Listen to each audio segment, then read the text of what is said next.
అడవి తల్లిని నమ్ముకొని మనుషులు, పశువులు అడవిలో బ్రతికే ప్రతి జీవరాశి జీవనం సాగిస్తున్నాయి.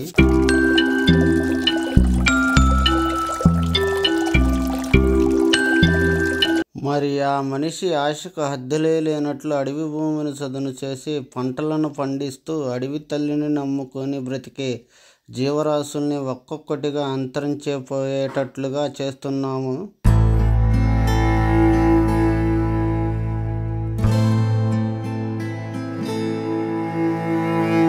నాగరికత ప్రపంచానికి దూరంగా ఉంటూ అడవి తల్లిని నమ్ముకొని ప్రకృతిని స్నేహం చేసుకొని ఆవులని మేకలను మేపుకుంటూ కొంతమంది జీవనం సాగిస్తున్నారు.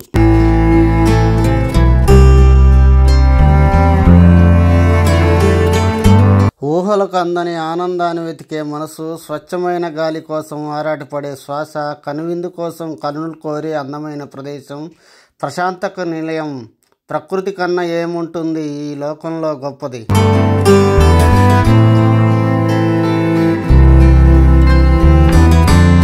నా జీవన ప్రయాణంలో అడవుల్లోనే ప్రారంభమై అడవికే పరిమితమై చివరికి నా ముగింపు కూడా అడవుల్లోనే.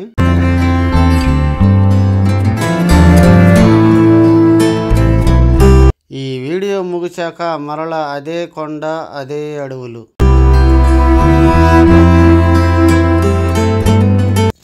హలో ఫ్రెండ్స్, మనం ఈ వీడియోలో తెలుసుకునే విషయం ఏమిటంటే, ఇప్పుడు ఈ ఆవులు వస్తున్నాయి కదా, ఈ ఆవులు ఇక్కడ వాటర్ తాగుతాయి. ఇప్పుడు చుట్టూరు అడవి ఫారెస్టే. ఇప్పుడు మా ఊరికి 5 కిలోమీటర్స్ ఈ అడవి. 5 కిలోమీటర్స్లో చుట్టూరు కొండలే, మా మధ్యలో ఉంటుంది కొంట, బిల్లం కొంట అంటారు. అంటే ఈ కుంటలో ఎప్పుడు వాటర్ ఉంటాయి. ఒక మే నెలలో కూడా వాటర్ ఉంటాయి. మే నెలలో తగ్గితే ఏం చేస్తారంటే వాటరు ఆ పైన గుడి దగ్గర నుంచి అనేది ఈ మోటార్ ద్వారా నడుపుతారు అక్కడికి వాటరు. ఎందుకంటే ఇప్పుడు మే నెల మనకు ముందు వేసవికాలం వస్తుంది కదా. ఈ అడవి జంతువులని అన్ని అడవిలో పక్షులు, అడవి జంతువులు, ఆవులు, గేదెలు, మేకలు ఇలా ప్రతి వచ్చి ఈ కుంటలోకి వచ్చి వాటర్ తాగుతాయి.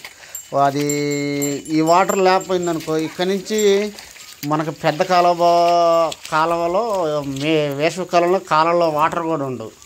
ఇంకా ఇక్కడి నుంచి ఇంటి దగ్గరికి పోవాలంటే 6 కిలోమీటర్లు పోవాలా, ఏది గుర్తుకొండ విలేజ్లోకి. ఈ లోపల మరి ఆవులు ఏమైనా సరే మరి గొంతు ఎండిపోద్ది కదా, అందుకని వేసవి కాలంలో అనేది ఎప్పుడు ఇక్కడ వాటర్ ఇస్తారు. మరి స్మటి అనేది మీ దగ్గర కూడా ఉన్నాయా అనేది నాకు కామెంట్ బాక్స్లో కామెంట్ చేయండి. మీరు కూడా ఇలా ఏంటంటే ఎవరైనా సరే ఇప్పుడు అడవిలో అనేది అలా వాటర్ ఉంచండి. ప్రతి జంతువు, పక్షులు అనేది అలా తాగుతాయి. ఇప్పుడు అడవిని అనేది చాలామంది చేలు చేస్తున్నారు. మనకి ఊరు అమ్మటి ఎక్కువ అవి కాకుండా మళ్ళీ అడవిలో కూడా చేలు చేస్తున్నారు. ఈ చేలు చేసేయటం వల్ల ఎందుకంటే అడవిలో చెట్లని నరికి అడవి అంతా డౌజర్లు పెట్టి పోయి ఈ సదరం చేస్తున్నారు. ఇంకా అనేది అక్కడ ఒక చెట్టు మొలవదు. కొన్ని ఈ మందులు పిచికారి వల్ల అక్కడ ఈ పంటలకి ఈ మన అడవిలో జంతువులు అనేవి మొత్తం అంతరించిపోతున్నాయి. మా దగ్గరనే కాదు, అన్ని చోట్ల కూడా అట్నే ప్రతి అడవిలో అలానే జరుగుతుంది. ఇప్పుడు ఈ మందులు పిచికారీ చేసి చాలా మీద అట్ట గడ్డి మీద ఉంటాయి కదా, ఈ కుందేళ్ళని నెముళ్ళని ఇవన్నీ అవి తినేసి ఇంకా అంతరించిపోతున్నాయి. ఇదివరకైతే మనకి ఎక్కడ పట్టిన కుందేలు, అడవి జంతువులు ఎక్కడైనా కనపడేవి మనకైతే. ఇప్పుడైతే ఆ కనపడటం కూడా లేదు. మనకు ముందు అయితే ఇంకా మన పిల్లలకి అనేది ఫోటోలో తప్ప ఇంకా మనం రియల్గా అయితే చూడలేము.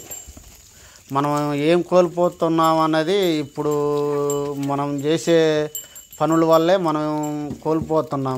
కొన్ని అయితే ఇంకా ముందు అయితే ఏమీ చూడలేము. అడవిలో జంతువులు అనేది చాలామంది ఇలా అడవిలో చేలేసి కరెంట్లు పెట్టి మళ్ళీ మందులు పిచికారి వేటాడి అవన్నీ అంతరించిపోయినాయి చాలా వరకు. ఇదివరకైతే నేను చూసినప్పుడు నా చిన్న ఏజ్లో అయితే ఇక్కడైతే అడవి జంతువులు ఎక్కువగా పడేవి. పట్టపగులు ఇక్కడ జింకలు దుప్పులు అలా తిని వాటర్ దాగిపోయాయి. ఇప్పుడైతే అసలు ఏమీ లేవు. చూద్దామన్నా కుందేలు లేదు, నెమిలీలు తక్కువైనాయి. నెమిలి అసలు ఆగపడతల్లా, అంతరించిపోతున్నాయి ఈ మందులు పిచికారీ వల్ల. మనమే ఇలాగ ఉంటున్నామంటే ఇంకా అడవిలో జంతువులు అయితే అసలు అంతరించిపోతున్నాయి. మనకు కూడా ప్రాబ్లమే. మనం ఎంత సర్వనాశనం చేసుకుంటున్నాం అంటే మనమే నాశనం చేసుకుంటున్నాం మనమే.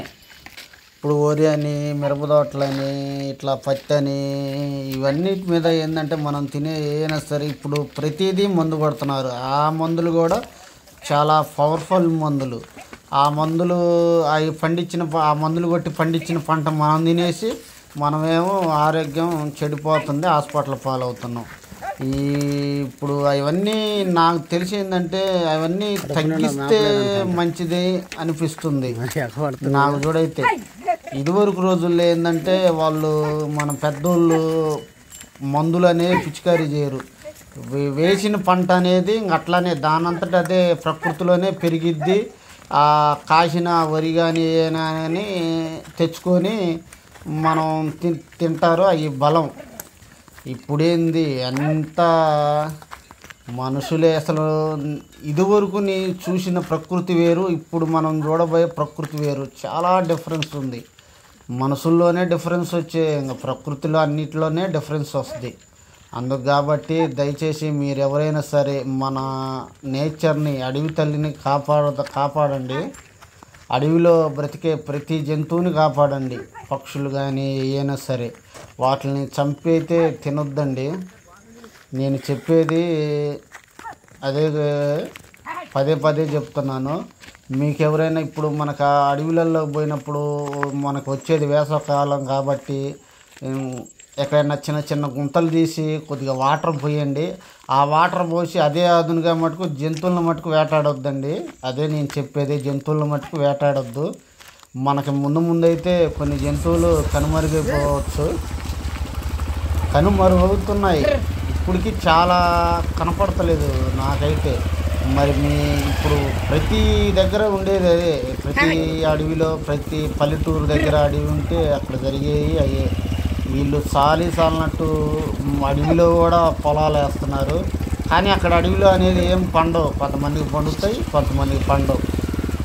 మనం కొట్టే చాలకు కూడా మందులు కూడా తగ్గియాలి. పవర్ఫుల్ మందులు వస్తున్నారు. ఆ మందుల వల్లే మన ఆరోగ్యం కూడా చెడిపోతుంది. ఇప్పుడు ఏ ఆవులైనా, గేదెలైనా, మేకలైనా అడవిలో బతకాలి, అడవిలో మేయాలి. కాబట్టి అవి పోవటం ఇబ్బంది ఏం లేదు. కాకపోతే మనం చాలా అడవిని అనేది నాశనం చేస్తున్నాం. అందుకని ఏంటంటే మీరు దయచేసి మనకు ముందు వచ్చేది వేసవి కాలం కాబట్టి ఈ వేసవి కాలంలో కొన్ని పక్షులకి అనేది వాటర్ పెట్టండి. అదే నేను కోరుకునేది. జంతువులను కాపాడాలి. ఇప్పుడైతే ఈ ఆవులు మా ఊరికి 5 కిలోమీటర్స్ అడవిలో ఉండే ఫారెస్ట్లోనే ఉంటారు. వీళ్ళైతే ఆవుల్ని అక్కడ పాకలాగా చేసి ఆవులు ఇప్పుడు అడవికి పోయి వస్తున్నాయి. అడవికి పోయి వస్తా వాటర్ తాగినాయి కదా కుంటలోకి, ఇంకొచ్చి ఇక్కడ పాకాలో ఉంటాయి. చుట్టూరు వేసుకున్నారు కదా, నైట్ పాపం ఇక్కడే ఉంటారు ఆవులు కాసేవాళ్ళు. వాళ్ళు ఇంకా వాళ్ళ జీవన ఆధారం ఆవుల మీదనే. ఇప్పుడు చాలామంది ఆవులు ఇవన్నీ అంతరించిపోతున్నాయి. ఆవులు కూడా పెద్దగా కాసేవాళ్ళు లేరు, ఊళ్ళో కూడా కనపడతలేదు. ఇదివరకు మా ఊళ్ళో వచ్చేసి కనీసం 300-400 ఆవులు నా చిన్నతనంలో చూసేవాడిని. వరుసగా వెళ్ళిపోతాయి అడవికి. ఇప్పుడు ఏడున్నాయి? తిప్పి లెక్కేసినా కూడా 50-60 ఆవులు. ఈ ఆవులు అనేవి కొన్ని పక్క ఊర్లు కూడా ఉన్నాయి. ఎందుకంటే వీళ్ళు కొన్ని కాస్తారు, అంటే మేపుతారు. వాళ్ళు మేపుకోలేక వీళ్ళకి తోలుతారు, వీళ్ళేం అడవిలో మేపుతారు. అది మా సొంత ఊర్లో ఆవులైతే ఏమీ లేవు.